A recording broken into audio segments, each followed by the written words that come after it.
제가 어제 하루 종일 읽었던 책이 울고 있는 사람과 함께 울 수 있어서 행복하다라고 하는 우리 한 사모님이 쓰신 책인데요.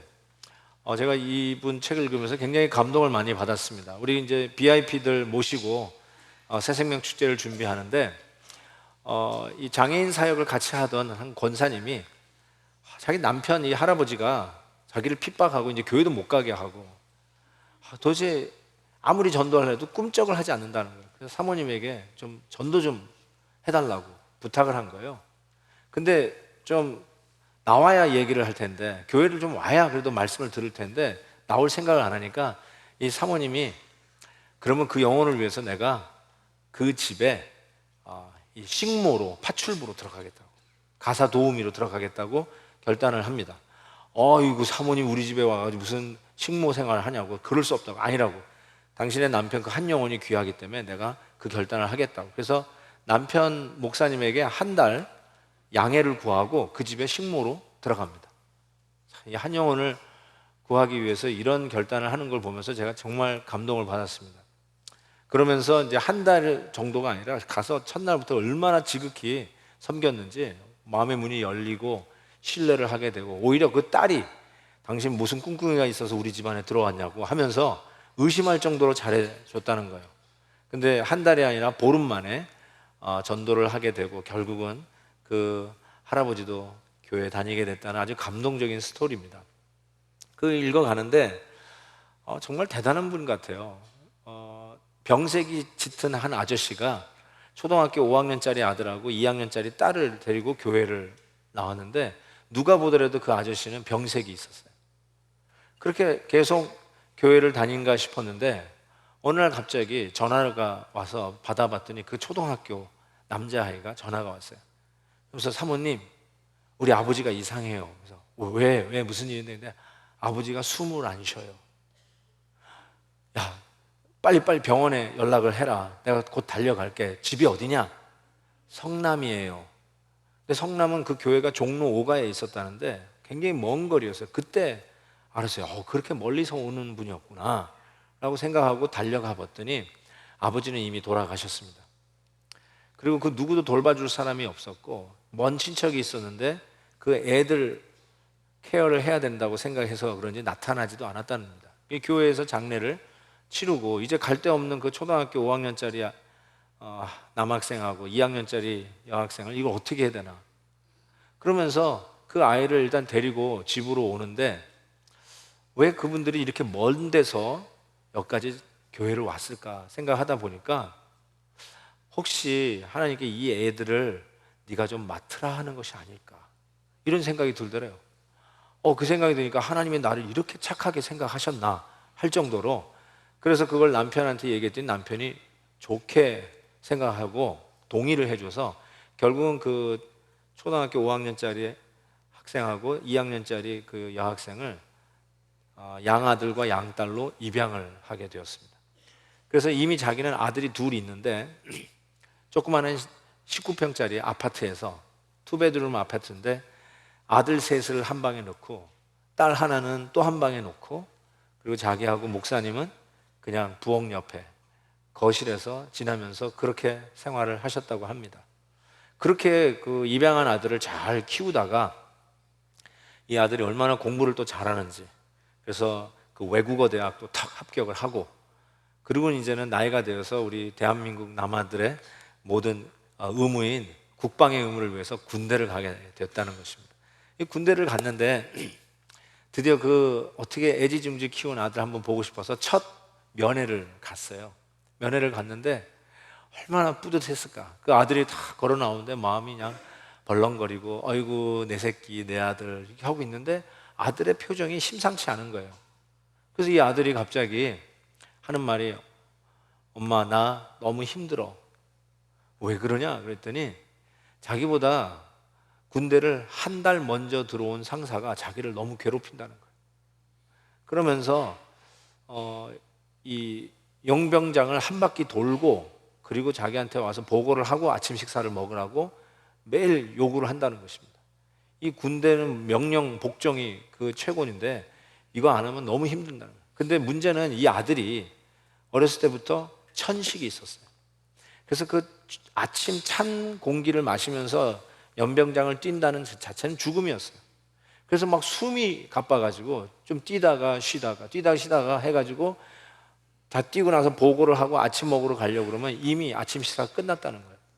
이렇게 하루하루 지나가는데 도저히 못 살겠다는 거예요. 그래서 엄마가 면회 왔는데, 엄마 나 오늘 일 내고 끝낼래, 뭐 이런 식으로 얘기하는 거예요. 이거 얼마나 기가 막혀요. 그 얘기를 듣는데 정신이 나가는 것 같고 심장이 멎는 것 같더라고 이야기를 합니다. 그러면서 마치 뭔가 일 내고 끝낼 것 같은 그런 공포심도 물려오고, 아니 제대 말년 병장도 아니고 한 달 기껏 먼저 들어와 가지고는 그렇게 자기 아들을 잡는 그 상사의 그런 모습이 너무너무나 화가 나고 분이 나고, 이거 어떻게 해야 될지 모르겠다는 거죠. 아들도 그렇고 엄마도 그렇고. 정말 때로는 우리에게도 이런 상황들이 좀 닥치는 게 아닌가 싶어요. 뭐 어떻게 할 길이 없어. 그냥 밀려오는 이런 어떤 프레셔 속에 그냥 부글부글 분노는 끓이는데 어떻게 할 길이 없어요. 근데 오늘 이 시인이 역시 똑같은 상황을 지나가고 있는 것 같아요. 어떤 상황을 지나가는가? 오늘 2절 말씀에 보니까 이런 얘기를 해요. 근심으로 편하지 못하여 탄식한다라는 표현을, 근심으로 편하지 못했다. 정신적 혼돈의 상태를 이야기합니다. 우리가 이런 표현을 가끔 써요. 환장하겠네. 환장하겠다는 거예요. 아까 얘기한 것처럼 도대체 환장하겠어요. 어떻게 할 수도 없고, 대들자니 명령불복종이고 하극상이고, 안 들자니 천식에 걸려 이제 죽게 되었는데 이게 도저히 감당이 안 되는 거예요. 이 시인도 마찬가지예요. 뭔가 집중이 안 돼요. 여러분, 뭔가 집중이 안 되는 걸 어떻게 알 수 있냐면 책을 읽어보시면 알아요. 한 페이지를 집중해서 못 넘기시는 분은 이 집중 자체가 안 되는 거예요. 성경을 한 장도 못 읽으시는 분들, 집중을 못 하시는 겁니다. 정신적으로 혼란한 상태라고 이야기를 해도 틀리지 않습니다. 또 3절 보세요. 원수의 소리와 악인의 압제 때문에 핍박한다, 이런 표현을 썼어요. 영어로 보면 이렇게 돼 있어. At the voice of the enemy, at the stares of the wicked. 그러니까 이 적이 소리가 들리는 거예요. 그리고 사람이 자꾸 나를 째려보는 것 같은 거예요. 사람이 3, 3, 5 모여가지고 이렇게 수군덕거리는 모습을 보면 그 사람들이 나를 어떻게 하는지 위해하기 위해서 작당 모의하는 것처럼 들려요. 내 주위의 모든 사람들이 나를 어떻게 하면 잡아먹을까 하는 그런 것을 얘기해요. 그러니까 정신적 의구심에 의한 착란증을 일으키는 것이죠. 환청이라고 하나요? 혹은 환시라고 하나요? 남의 눈초리가 계속 의식이 되어서 초조해지는 정신적 상태를 이야기합니다. 더 큰 어려움이 있었어요. 4절과 5절을 보시면 내 마음이 내 속에서 심히 아파하며 사망의 위험, 마음이 아파, 이미 상처받았고요, 사망의 위험이 내게 이르렀다. 자살 충동 얘기하는 것 같기도 하고, 아니면 죽을 것 같은 그런 상황을 이야기합니다. 더 나아가서 두려움과 떨림이 내게 이르고 공포가 나를 덮었도다. 어떻게 할 길이 없어요, 그냥. 그래서 이거를 acute anxiety attack, 극도 불안 발작 증세라고 진단하고 분도 있습니다. 아마 지금 시인이 이러한 상황 속에 가고 있었던 것 같아요. 이런 상황 속에서 과연 어떻게 극복하는가? 이 상황 속에서 이 시인이, 다윗이죠, 다윗이 기도를 하는데, 이 기도문을 쭉 읽다 보면, 오늘 전문을 다 읽지 못했지만 쭉 읽다 보면 깜짝 놀라고, 섬찟하기까지 한 기도문이 나타납니다. 예를 들면 9절 보세요. 내가 성내에서 강포와 분쟁을 보았사오니 주여 그들을 멸하소서, 그들의 혀를 잘라 버리소서. 와, 여러분, 이렇게 기도해도 되는 겁니까? 얼마나 이 섬찟합니까? 좀 섬찟해서 그런지 실은 NIV 영어 성경 번역을 보면 굉장히 온순하게 번역이 되어 있어요. 보세요. Confuse the wicked. 이 악한 사람들을 헷갈리게 해달라고. 그 다음에 confound their speech. 우리 한국말에서는 혀를 잘라버리라고 하는데 여기서는 그들의 스피치, 언어를 헷갈리게 해달라고. Confound their speech. 조금 이렇게 순화한 것 같은 생각이 들죠. 이게 번역이 다르면 저는 원어를 꼭 봅니다. 원어를 보는데 킹 제임스, 조금 더 오래된 영어 성경 번역을 보면 원어에 조금 가깝습니다. 이렇게 돼요. Destroy them, O Lord. 죽이란 말이죠. 그리고 divide their tongues. 그들의 혀를 갈르소서.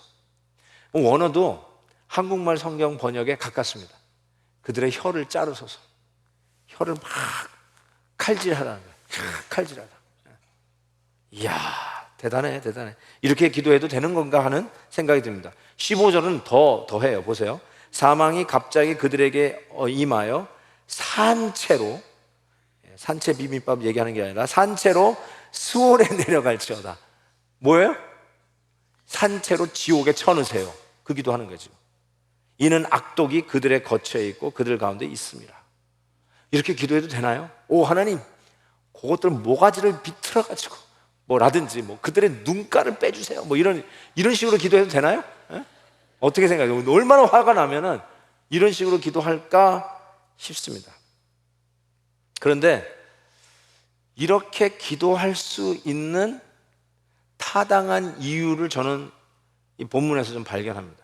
그 몇 가지를 한번 여러분에게 짚어보면서 이렇게까지 기도할 수 있었던 이유가 뭘까를 발견해 보는데, 첫 번째가 뭐냐면 9절에 아까 얘기했듯이 보면 내가 성내에서 강포와 분쟁을 보았사오니 하면서 그들을 멸하고 그들의 혀를 자르소서라고 했는데, 이것은 자신의 그런 감정에 북받쳐 가지고 이 여과 없이 쏟아낸 욕을 한 게 아니라 오히려 하나님의 적, 원수에 대하여 그의 마음을 토로하고 있다는 사실이에요. 즉 성내에서 강포와 분쟁을 일으키는 자들, 그들은 하나님의 적이었고 하나님의 원수였다는 것이에요. 그 하나님의 원수에 대한 분노를 표출하고 있어요. 분노를 표출하는 자체가 죄는 아니에요. 예수님께서 성전을 청결하게 했던 사건 기억나십니까? 성전에서 회개하면서 돈 바꾸게 하면서 장사하던 그들, 그래서 어떻게 하나님의 집, 기도하는 집을 강도의 굴혈로 만들었냐 하면서 예수님이 그 당시에 완전히 분노가 분출되면서 이 상을 그냥 들러 엎었어요. 그리고 채찍을 뽑아가지고 막 후려 갈겼습니다. 한번 예수님의 그 분노하는 모습을 상상해 보십시오. 그것이 예수님이 지금 죄 짓고 있는 것인가? 아니죠. 거룩한 분노의 분출이라고 할 수 있어요. 그런 면에서 지금 이 다윗이 이런 막말하는 것 같이 섬찟한 이 기도문은 하나님의 원수에 대한 분노의 분출이라고 이야기할 수 있을 것 같습니다. 또 왜 이런 기도를 할 법했는가? 두 번째 이유를 본다면 이 9절에서 나오는 그들의 언어를 헷갈리게 하소서. 이 혀를 자르소가 confound their speech. 여러분 어떤 사건이 기억납니까? 하나님을 향하여 대들었던, 반항하던 인간들이 바벨탑을 지었을 때 하나님이 그 바벨탑에 대한 심판을 그들의 언어를 갈라버렸어요.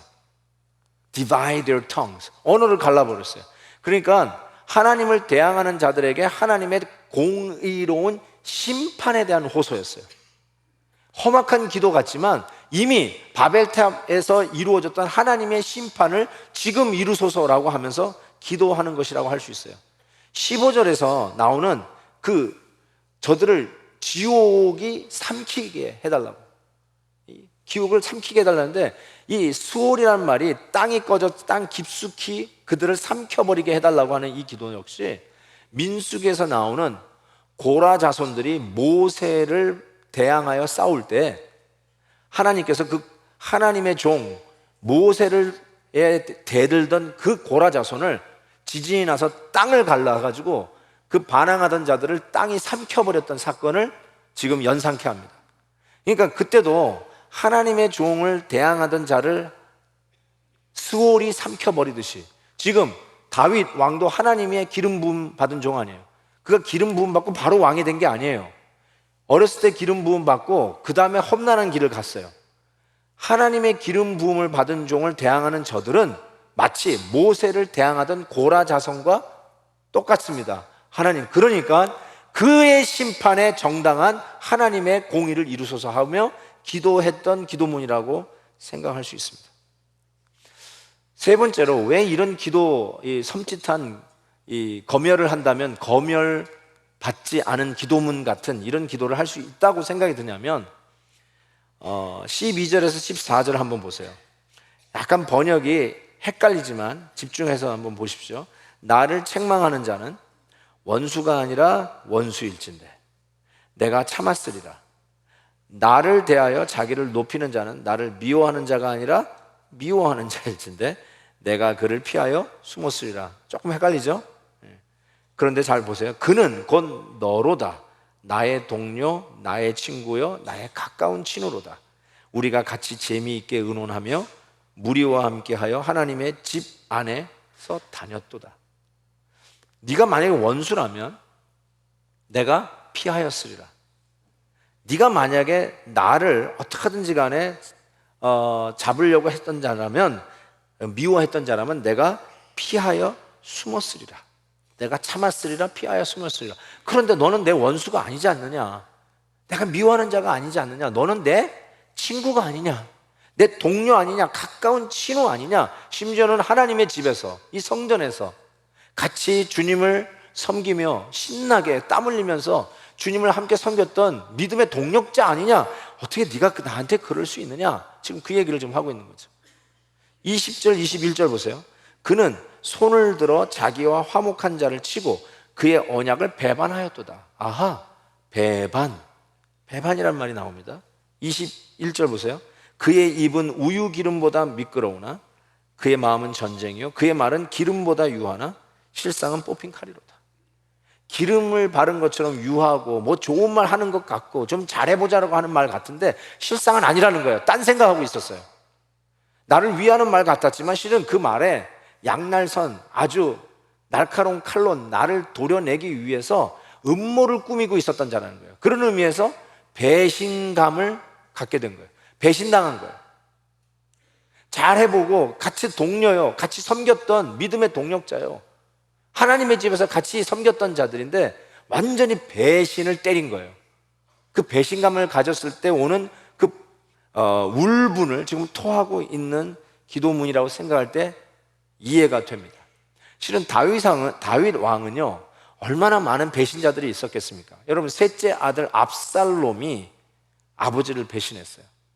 그리고 넷째 아들 아도니아 역시 아버지를 배신했어요. 여러분, 두 아들이 아버지를 배신했어요. 그 배신감을 어떻게 이분이 극복했을지 몰라요. 여러분, 아비아달 기억나시죠? 아비아달은 제사장 아히멜렉의 아들이었어요. 압살롬의 반 역시 언약궤를 지키고 다윗의 지시에 순종하고 충성을 다한 자였습니다. 그런데 노년에 솔로몬 대신에 아도니아를 지지하는 실수를 범하여 결국은 고향 아나돗으로 하향하게 되죠. 아히도벨은 어떻습니까? 밧세바의 조부입니다. 다윗의 30명 용사 중 엘리암의 부친이기도 하죠. 그는 모략이 얼마나 뛰어났는지 다윗과 이 압살롬이 그의 말을 하나님의 말씀처럼 여겼어요. 굉장히 뛰어난 지략가였고 모사였습니다. 그런데 압살롬의 요청으로 말미암아 그 반역 음모에 이 아히도벨은 가담하게 됩니다. 심지어는 압살롬에게 너의 그 군권을 강하게 하기 위해서 네 아버지 다윗의 후궁과 백주 대낮에 동침하라라고 하는 아주 못된 어드바이스까지 하는 자가 되고야 맙니다. 나중에 이 구테타가 실패로 돌아가자 이 아히도벨은 자기 고향으로 가서 자살을 합니다. 우리가 잘 아는 요압 장군은 어땠어요? 최측근 중에 측근이죠. 이 요압 장군은 다윗의 이복누이 수리아의 맏아들입니다. 그 압살롬이 구테타를 일으켰을 때 자기 아들 죽이지 말라고 그랬거든요. 그런데 요압 장군이 죽여요. 그것 때문에 군대 장관에서 내려오게 되는데 다시 세바의 난을 잠재우는 것을 공으로 삼아 다시 군대 장군으로 등용됩니다. 그런데 이 요압이 말년에 왕위 계승 분쟁 시에 아도니아의 편에 가담합니다. 거사가 실패한 후에 제단 곁에서 분하야에 의하여 죽음을 맞게 됩니다. 계속 갈 수 있어요. 한 왕으로서 이렇게 자기 자식들부터 시작해서 배반하는 사람이 많았어요. 누구를 믿을 수 있었을까요?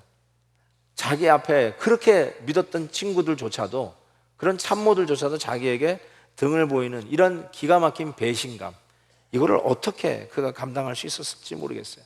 충분히 이런 기도를 할 만하다는 생각이 듭니다. 마지막으로 제가 왜 이 기도문이 그래도 드릴 만한 기도다, 검열받지 않은 기도같이 섬찟하긴 하지만 이런 기도는 할 수 있을 법했다라고 하는 것은 13절에서 제가 이 힌트를 하나 더 얻었습니다. 그는 곧 너로다, 나의 동료, 나의 친구요, 나의 가까운 친구로다. 실은 이 문맥을 보다 보면요, 이렇게 기도하는 거예요. 하나님, 어떻게 그들이, they 혹은 he, 그들이 나한테 이럴 수 있습니까?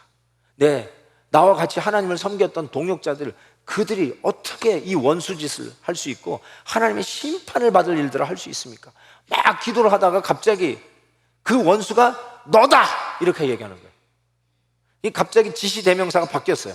he, they 하다가 you, it's you 이렇게 얘기하는 거예요. 이게 지금 누구에도 되고 하는 거예요. 앞에 있는 사람 보고 얘기하는 게 아니라 자기가 하나님 앞에 기도에 몰입하면서 기도하다가 툭 튀어나오는 거예요. 이 다윗이요, 기도에 이 정도로 몰입했어요. 하나님, 어떻게 그들이 그럴 수 있습니까? 그 원수들이 바로 너다! 라고 얘기하면서 완전히 기도에 몰입되어서 결국은 자기가 골방에서 혼자 하는 기도라는 것이 드러납니다. 기도가 지금 가가지고 멱살 잡고 따지는 게 아니라 하나님 앞에서 몰입하면서 기도한 기도였어요. 대표 기도, 오늘 대표 기도 너무 잘해주셔서 감사한데, 대표 기도는요, 이게 회중을 대표로 해서 나와서 오늘 이렇게 기도하시는 분은 예의를 갖추셔야 돼요. 대표 기도에 매너가 있고 에티켓이 있어요.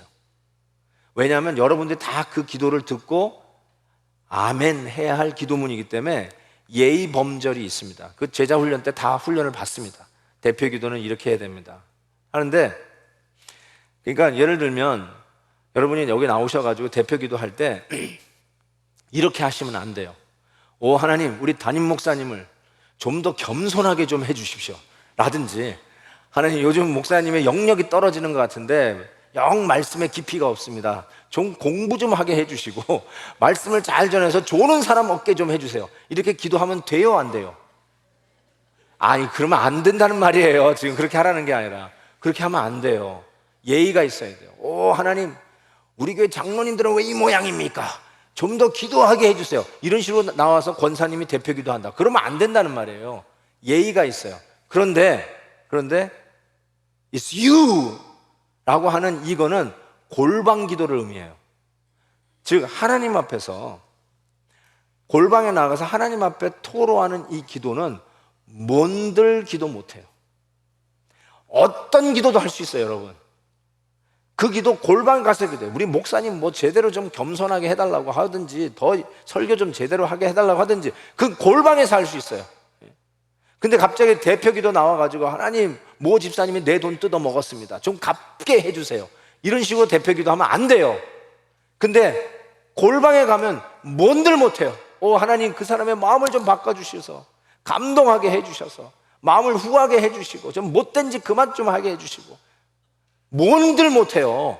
근데 지금 뭘 하고 있냐면 이 섬찟할 만한 기도를 사람 대놓고 멱살 잡고 하는 기도가 아니라 하나님 앞에 골방에 들어가서 하는 기도, 즉 uncensored prayer, 검열받지 않은 기도를 하고 있는 거예요. 검열받지 않은 기도가 중요하다는 것을 지금 얘기하고 있어요. 헨리 나우엔, 여러분 잘 아시다시피 헨리 나우엔이 실은 피에르 월프의 검열받지 않은 기도, uncensored prayer라고 하는 작은 책이 있어요. 그 책자를 자기가 기도, prayer라고 하는 글에 이렇게 쓰고 있어요. 잘 들어보세요. 우리가 쉐어링하기 편한 것만 하나님께 말씀드리는, 하나님께 기도하는 경향들이 있다. 때로는 무엇을 하나님과 얘기할까 엄선의 과정을 거치는 유혹을 자주 받는다. 우리를 정말 냄새나게 하는 것, what makes really stink, 우리 기도가 냄새나는 스팅키하게 만드는 것이 무엇인 줄 아는가? 하나님은 우리의 마음과 생각 속에 모든 것을 다 아시지 않는가? 뭘 숨기느냐는 말이죠. 하나님이 우리의 마음의 증오의 마음들, 잔인한 환상, 웃기는 비전들을 받아주실 수 없는 분인가? 다 여러분의 속에 모든 거 다 알고 계시다는 뜻이에요. 우리의 두려움과 좌절, 미움과 아픔, bitterness and resentment, 이런 거를 하나님께 쏟아 놓을 수 있어야, listen, 비로소 치유가 시작될 소망이 있다. 하나님께 우리에게 있는 두려움을 보여드리면 드릴수록 우리는 하나님의 사랑을 더욱 깊이 느끼게 될 수 있을 것이다. 바로 우리의 두려움을 내몰 수 있는 사랑, 우리의 생각을 정결하게 하며 우리의 마음의 미움도 치유할 수 있는 그 완전한 사랑을 체험하게 될 것이다. Uncensored prayer, 검열되지 않은 기도. 하나님 앞에 나가서 잘 보이려고 화려한 문장으로 하는 기도 말고 그냥 울분, 답답함, 어찌할 수 없는 정신적 공황, 이런 것들을 하나님 앞에 툭 튀어놓고 하나님 앞에 검열되지 않은, 그냥 자유롭게 담대하게 우리 앞에 열어놓으신 기도의 문을 열고 그분 앞에 기도하라는 거예요. 검열되지 않은, 섬찟할 정도로 있는 그대로 하나님 앞에 못할 기도가 뭐 있냐는 거예요. 하면서 하나님 앞에 호소하라는 것이죠. 그때 비로소 하나님이 내 마음을 만져주기 시작하고 치유하기 시작하고 응답하기 시작하고 상대적으로 하나님의 사랑을 깨닫는 그런 은혜를 잊게 된다는 것입니다. 그런 의미에서 이 기도를, 이 검열되지 않는 기도를 주님 앞에 드리는 것, 완전히 주께 맡겨버리는 그런 은혜를 잊게 돼요. 이 다윗이 이런 검열되지 않는 기도를 하면서 그가 회복하는 것을 오늘 본문에서 확인하게 됩니다. 와, 이런 기도를 하나님 앞에 드리면서 결국은 하나님이 어떻게 만져주시는가? 22절에 그 정확한 예가 나오는데, 네 짐을 여호와께 맡기라. 그가 너를 붙드시고 의인의 요동함을 영원히 허락지 아니하시리라. 붙들어 주신다는 거예요. 기도하는 가운데 하나님 벌써 치유하기 시작하고 하나님 앞에 맡겨버리는 그 기도를 보게 됩니다. 여러분, 주님 앞에 맡겨버리십시오. 주님 앞에 드리고 나서, 기도 끝나고 나서 다시 주세요 하고 주섬주섬 가져가는 기도 제목 말고 맡겨버리는 기도. 그래서 어쩌면 기도한 후에 손 털고 가는 기도 말이에요. 주님 앞에 몽땅 내어 던져버리고는 뒤돌아서서 까맣게 잊어버리고 손 털고 가는 그런 기도 말이에요. 맡겨버리는 기도. 그 방법, 어떻게 하면 좋겠다라고 하는 생각조차도 잊어버리시고 어떻게 해야 될지 모르는 깜깜한 현실 앞에서 그냥 답답해서 울분만 터지고 뭔가 일 내고 끝날 것 같은 초조함과 두려움과 공포가 밀려오는 순간에 그 해답도 모르지만 기도하는 가운데, 이 검열되지 않는 기도를 하나님 앞에 쏟아놓는 가운데 던져버리고 손 털고 나오라는 거예요. 주께서 그 영혼을 돌보실 거라는 것이죠. 겟세마네에 가보십시오. 그곳에서 다윗과 같이 격분과 상처와 배신감에 땀이 핏방울 되도록 기도하는 사람을 만날 것입니다. 겟세마네에 가보십시오. 다윗처럼 예루살렘을 보고 우는 자를 발견하게 될 것입니다. 세상의 죄악과 하나님을 등지는 인간의 만행에 가슴 아파하고 괴로워하는 바로 그 한 사람을 만나게 될 것입니다. 바로 우리 주님 예수님이십니다. 여러분의 아픔과 여러분의 답답함과 여러분의 환장할 만한 것 같은 그 분노를 이해하시고 기도하시는 주님 앞으로 가십시오. 바로 저와 여러분을 대신하여 십자가에 죽으신 우리 주 예수 그리스도께서 저와 여러분을 위해서 중보하며 기도하고 계시는 분을 만나실 것입니다. 아까 그 책, 울고 있는 사람과 함께 울 수 있어서 행복하다라고 하는 책은 유종옥 사모님이 쓴 책입니다. 두 번째 책이 최근에 나왔습니다. 한번 사보시면 좋을 것 같아요. 결국 그런 군대 면회 갔다 왔다가 더 가슴이 초조해진 거예요. 그러면서 그 아들에게 그래도 이렇게 얘기합니다. 그 상관이 아무래도 자기가 쫄병일 때에 비해서 네가 더 편해 보여서 그래서 그런 것 같다. 그러니까 연병장을 돌 때 더 잘 돌아라. 괴로워하며 억지로 돌지 말고 즐거워하면서 노래하면서 돌아라. 다 돌거든 상관에게 가가지고 고맙다고 해라. 어쨌든 많은 사람들 중에 너에게 관심을 가져주는 것은 고마운 것 아니냐. 그 어떤 것보다도 확실히 믿어야 하는 것은 하나님이 우리의 모든 것을 선으로 바꾸신다는 걸 우리는 믿지 않느냐. 그리고 나서 집으로 가셨는데 새벽 기도 끝나고 나오는데 그 시간이 아들이 연변장을 도는 시간이에요. 그래서 하나님, 나도 우리 아들 생각하면서 이 운동장 한 바퀴를 돌겠습니다. 그래서 그 사모님이 운동장을 돌기 시작해요. 그러면서 우리 아들 지켜주세요. 우리 아들 붙들어주세요. 이 시험에서 넘어지지 않게 해주세요 하면서 이렇게 하기를 한 달 동안 합니다. 한 달 후에 아들이 편지가 왔어요. 이메일이 아니라, 그때는 이메일 시대가 아니었나 봐요. 편지가 왔어요. 근데 편지가 이렇습니다. 어머니, 저는 오늘에서야 하나님의 축복이 시련이라는 가면을 쓰고 오는 것을 알았습니다. 그동안 연변장을 뛰면서 때로는 화가 나고 자존심도 상하고 그날로 단번에 끝장을 낼 생각까지 했습니다. 그런데 오늘 완전 군장을 하고 구보를 하면서 저는 엉엉 울고 말았습니다. 지난번 구보 때에는 천식으로 숨이 막혀 뛰지 못하고 쓰러졌습니다. 그런데 오늘은 아무렇지도 않게 거뜬히 다 뛸 수 있었습니다. 하나님이 그 상관을 통해서 저의 지병인 천식을 다 고쳐주신 것입니다. 그 상관이 너무 고마워서 고맙다고 격려를 했더니 의아한 표정을 지으면서 내일부터는 뛰지 말라는 것입니다. 어머니, 내일부터는 저 스스로 뛰겠습니다. 어머니께 이 기쁨을 할렐루야 소리쳐 보내드립니다. 그 이후에 이 아들도 이 엄마 되시는 사모님도 그들의 인생에 달려드는 어떠한 시련도 두려워하지 않았다는 것입니다. 왜냐하면 시련이라는 가면을 벗겨내면 그 속에 축복이라는 실제가 숨겨져 있는 것을 항상 경험했기 때문입니다. 베드로는 이렇게 우리를 향하여 도전합니다. 너희 염려를 다 주께 맡기라. 이는 그가 너희를 돌보십니다.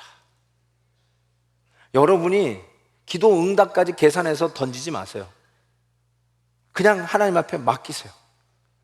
도대체 연변장을 돌고 천식 때문에 쓰러질지 모르는 아들의 생명, 뭔가 일낼까봐 초조한 두려움, 그러니까 그 상사의 뭐 다리 몽댕이를 부러뜨려 달라든지 다른 데로 전출하게 하든 이런 식으로 여러분이 해답까지 만들어 기도하지 마시고 그냥 하나님 앞에 맡기세요. 던져 버리세요. 그러면 시련이 변장된 축복으로 다가와 이와 같이 우리가 생각하지 못하는 하나님의 방법으로 응답해 주시는 은혜를 누릴 것을 믿습니다.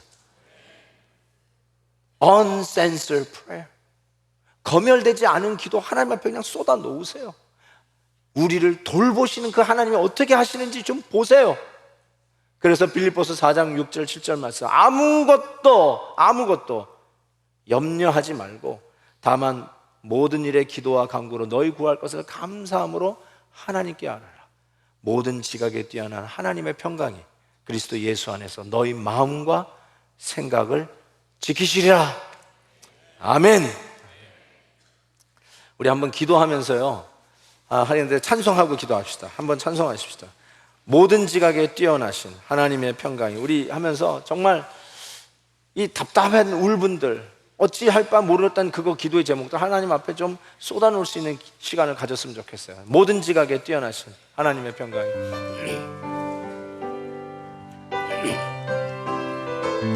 여러분의 어떤 아픔이 있는지, 어떤 답답함이 있는지 모르지만 이 찬양하면서 기도로 쏟아놓기 바랍니다. 모든 지각에 뛰어나신 하나님의 평강이 예수 안에서 너의 마음과 기도합니다. 아무것도 너는 염려치 말고 오직 기도와 간구로 uncensored prayer 하나님께 너의 구할 것을 감사함으로 아뢰라. 검열받지 않는 기도 다시 한번. 모든 지각에 뛰어나신 아멘 하나님의 평강이 예수 안에서 너의 마음과 너의 생각을 지키리. 아멘. 아무것도 너는 염려치 말고 아멘 오직 기도와 간구로 uncensored prayer 하나님께 너의 구할 것을 감사함으로 아뢰라. 자, 눈을 감으시고요. 눈을 감으세요. 자, 손은 드시고 기도의 손 드시고. 뭐가 여러분을 답답하게 해가지고 기도도 막고 있었는지 모르겠어요. 뭘 하나님 앞에 나가가지고 근사하게 하고 뭐 얌전 빼고 체면 차리고 그러지 말라고요. 다윗처럼 그냥 울분을 토하세요. 가셔서 검열받지 않는 기도 하나님 앞에 그냥 쏟아 놓으세요. 검열하지 않으세요. 아버지 앞에 나가서 그냥 쏟아 놓으세요. 그냥 해답은 하나님이 찾으실 테니까 하나님 앞에 쏟아 놓으세요. 그거 외에는 다른 길이 없는 기도의 제목도 있잖아요. 자, 한번 기도의 손을 드시고요. 정말 안타까운 마음으로 주여 한번 외치고 그 안타깝고 내 힘을 들게 하는 그 기도의 제목 하나님 앞에 내려놓고 가십시다. 우리 같이 한번 주여 외치고 기도합니다. 주여, 오 주님, 이 시간도 간절히 기도합니다. 주님만이 우리의 기도를 들으실 수 있기에, 주님만이 우리 기도에 응답하실 수 있는 유일하신 하나님이시기에 우리의 손을 들어 하나님 앞에 간구합니다. 우리를 답답하게 하고 우리의 마음에 참 심장을 벌렁거리게 하고 멈출 것 같은 답답한 사정, 억울하고 배신당하고 어떻게 이런 일이 나에게 있을 수 있을까? 어떻게 저 사람이 나한테 이럴 수 있을까? 하나님 아버지, 정말 우리의 아픈 마음을 아버지 하나님이 어찌할지 몰라서 주님 앞에 이 시간도 기도합니다. 주여 응답해 주시고 주여 주의 길을 일러 주시옵시고 하나님의 방법으로 길을 여시고 하나님이 뜻하신 길로 응답해 주시옵시고 하나님이 원하는 것으로 찾아와 주시기를 원하고 기도합니다. 우리는 어찌할 수 없습니다. 하나님, 답답하여 견딜 수가 없습니다. 하나님의 방법으로 우리의 마음을 진정시키시고 만져주시고 어루만져 주시고 치유하여 주시고 회복시켜 주시옵소서. 오늘도 우리가 검열받지 않은 기도 하나님 앞에 기도드립니다. 주여 응답해 주시옵시고 하나님의 우리의 기도 속에 하나님의 선한 뜻이 나타나도록 역사하여 주시옵소서. 예수 그리스도의 이름으로 간절히 기도하옵나이다. 아멘.